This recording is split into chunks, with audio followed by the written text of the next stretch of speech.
नमस्ते, मैं हूँ कादिशन और आप देख रहे हैं थोड़ा सा सच।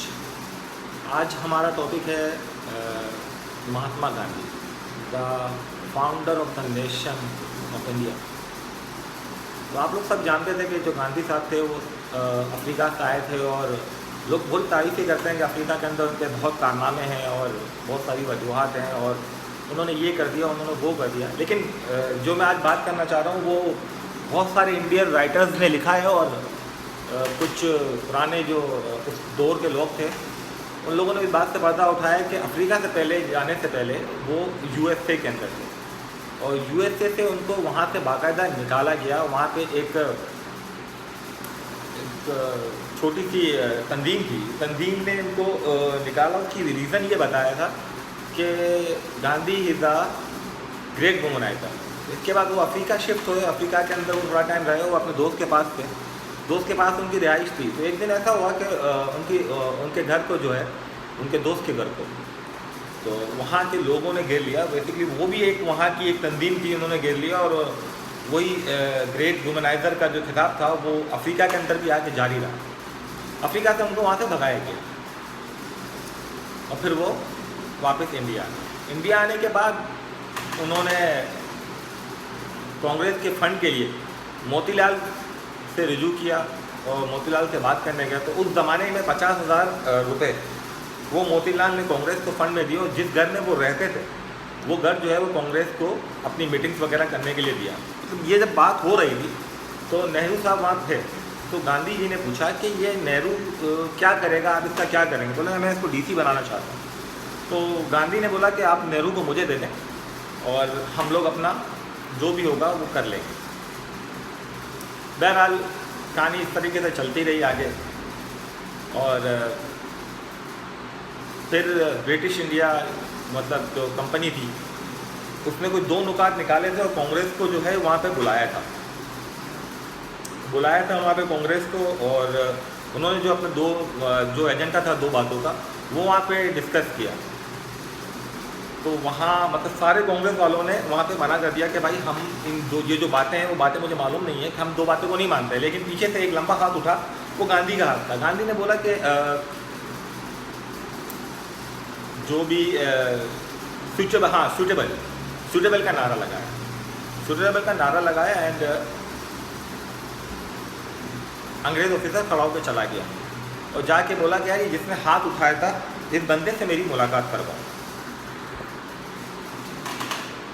बहरहाल गांधी के पास गया, उसने गांधी को उन्होंने बताया कि भाई गोली लाठी से कोई मामला हल नहीं होगा, आप सत्याग्रह करें। तो अगर ये देखा जाए तो सत्याग्रह का जो आइडिया था, मेन आइडिया था वो भी गोरों ने ही दिया था गांधी साहब को। और ये पहला जब सत्याग्रह जब ये फ्लॉप हुआ, जब वो फ्लॉप होने के बाद ऐसा हुआ कि नेहरू जो है वो बड़ा डिसहार्टेड हो गया कि मतलब ये फ्लॉप हो गया, कुछ फ़ायदा नहीं हुआ। तो उसने बोला कि मैं अब ये कांग्रेस छोड़ के मैं कहीं वगैरह जॉब वगैरह कर लूँगा। तो गांधी ने बोला कि क्या मैं तुम्हें प्रोफेसरशिप पे लगा दूँ कहीं पे या कुछ होगी। तो बहरहाल उन्होंने इस बारे के अंदर जो है वो मोतीलाल से डिस्कस किया। तो मोतीलाल ने बोला कि नहीं, इसको प्रोफेसरशिप पर नहीं रखो, इसको अपने साथ ही रखो और जो उसकी जो सैलरी होगी उसकी सैलरी मैं उसको पे करूँगा, उसको अपने साथ ही रखो। अब आ जाते हैं जो इनका राष्ट्रपति भवन जो है उसकी ओपनिंग थी, उद्घाटन था। तो उसके लिए ब्रिटिश किंग आया था और ब्रिटिश किंग ने आके यहाँ पे बोला कि मुझे जो है कांग्रेस के जो जोशीले टाइप के जो कांग्रेस लीडर हैं मुझे उनसे मुलाकात करनी है। तो बहरहाल उनके अफसरों ने बताया कि जोशीले दल के जो कांग्रेस के लीडर हैं वो उनसे मुलाकात नहीं करना चाहते। तो बहरहाल जो किंग है वो दिल्ली चले गए। दोबारा से उन्होंने फरमाइश की कि जो यहाँ के जोशीले कांग्रेस लीडर तो मैं उनसे मुलाकात करना चाहता हूँ। बहरहाल वो राज़ी नहीं हुई मुलाकात करने के ऊपर। तो नेहरू और गांधी साहब उन्होंने मुलाकात की और उसके लिए उन्होंने जो जनमन गण जो आपका नेशनल एंथम है जो आप लोग हर दफ़ा असेंबली वगैरह के अंदर आप जो उसको चलाते हैं, तो उसके लिए वो गाना लिखवाया गया किंग के लिए। गांधी साहब ने टैगोर से लिखवाया। तो बेसिकली वो टैगोर ने पहले मना कर दिया, फिर टैगोर के दामाद को बोला कि आप जाके टैगोर को जो है वो थोड़ा सा इंसिस्ट करो, वो गाना लिख दें। तो वो जनमन गण जो है वो गाना टैगोर साहब ने लिखा वो ब्रिटिश किंग के लिए लिखा गया था बेसिकली, और आज वो नेशनल एंथम है इंडिया का। वो अपनी अपनी सोच है कि इंडियंस की सोच क्या है। अब चलते हैं थोड़ा सा आगे। जब वो किंग था ब्रिटिश किंग, जब वो दोबारा से लंदन पहुंचा तो उसने जाके बताया कि यार तुम लोग बोलते हो कि अंग्रेज ये जो इंडियंस हैं वो हमारे खिलाफ हैं और हमसे आज़ादी चाहते हैं, लेकिन जब मैं वहाँ गया तो उन्होंने मुझे भगवान नहीं, मतलब मुझे उन लोगों ने भगवान समझा, जो कि मेरी वैल्यू यहाँ नहीं है। उन लोगों ने मुझे इतना सम्मान वहाँ दिया, तो मेरे हिसाब से तो वो हमारे खिलाफ नहीं है। बहरहाल 1935 आया तो नेहरू को जो है वो गांधी साहब चाहते थे कि वो इंडिया का जो प्राइम मिनिस्टर है वो नेहरू साहब बने। तो इस वजह से कायदे-ए-आज़म को उन्होंने मतलब उस तरीके से ट्रीट करना शुरू कर दिया। तो कायदे-ए-आज़म ने खुद ने कांग्रेस को छोड़ दिया। यहाँ से शुरू होता है पाकिस्तान बनने का अमल। अगर गांधी साहब में अकल होती या अगर उनमें थोड़ा सा सेंस होता तो कायदे-ए-आज़म को कभी भी कांग्रेस से अलग ना करते। बहरहाल नेहरू को प्रॉब्लम थी कायदे-ए-आज़म से। अगर कायदे-ए-आज़म होते तो कभी भी जो है वो नेहरू साहब जो है वो प्राइम मिनिस्टर इंडिया नहीं बन सकते थे। तो बहरहाल उन लोगों ने उस तरीके से ताने बाने बनाए कि कायदे-ए-आज़म जो है वो कांग्रेस को छोड़कर दोबारा से लंदन चले गए। अब लंदन चले गए, फिर वहाँ पर जाके मुस्लिम लीग के रहनुमा जो भी थे वो वहाँ पे गए और उन लोगों ने जो मतलब कायदे-ए-आज़म से मुलाकात करनी थी और वो दोबारा से मुस्लिम लीग में शमूलियत अख्तियार की उन्होंने।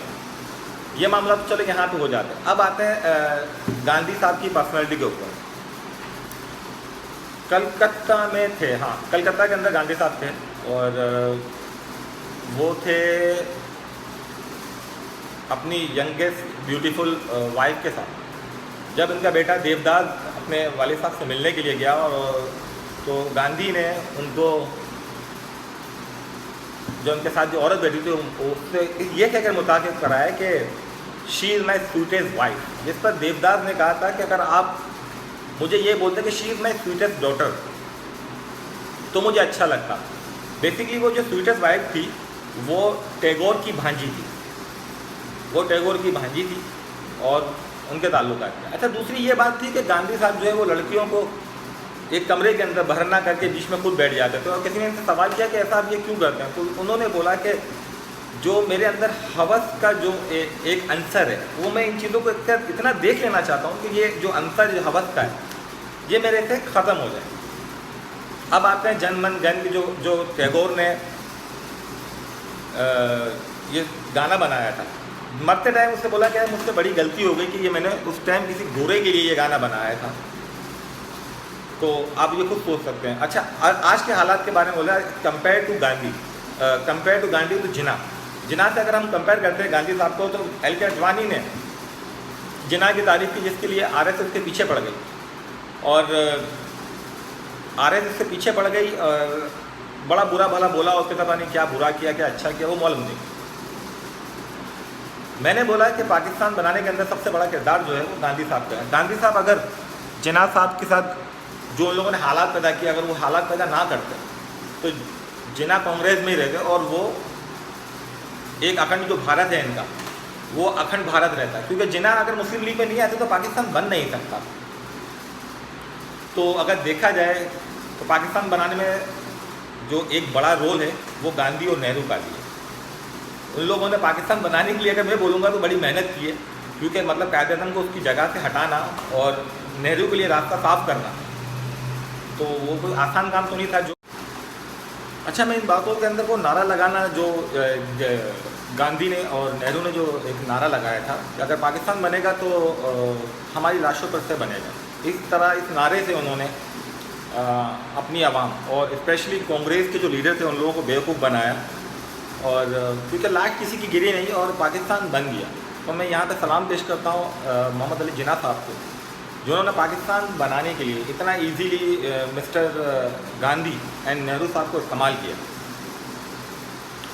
और उन्हें खुद पता ही ना चला और वो पाकिस्तान बनाने के लिए पेश रहे। हालांकि अगर देखा जाए तो नेहरू के ताल्लुकात लेडी माउंटबेटन के साथ थे। अगर देखा जाए उस ज़माने के अंदर तो वो काफ़ी स्ट्रॉन्ग थे, लेकिन उनको समझ में नहीं आया कि कायदे-ए-आज़म ने उनके साथ किया। तो मैंने सारी बातें थी जो हम लोगों ने छोटी सी डिस्कस की है, इससे आप खुद अंदाज़ा लगा सकते हैं कि who is the great leader. In the Asia, बल्कि ये इंडिया बोल सकते हो क्योंकि उसको इंडिया का, इंडिया एंड पाकिस्तान। तो उम्मीद है आपको वीडियो मेरी पसंद आई होगी। अगर वीडियो मेरी पसंद है तो प्लीज़ लाइक एंड शेयर कीजिए। इंशाल्लाह फिर मुलाकात होगी। अल्लाह हाफ़िज़।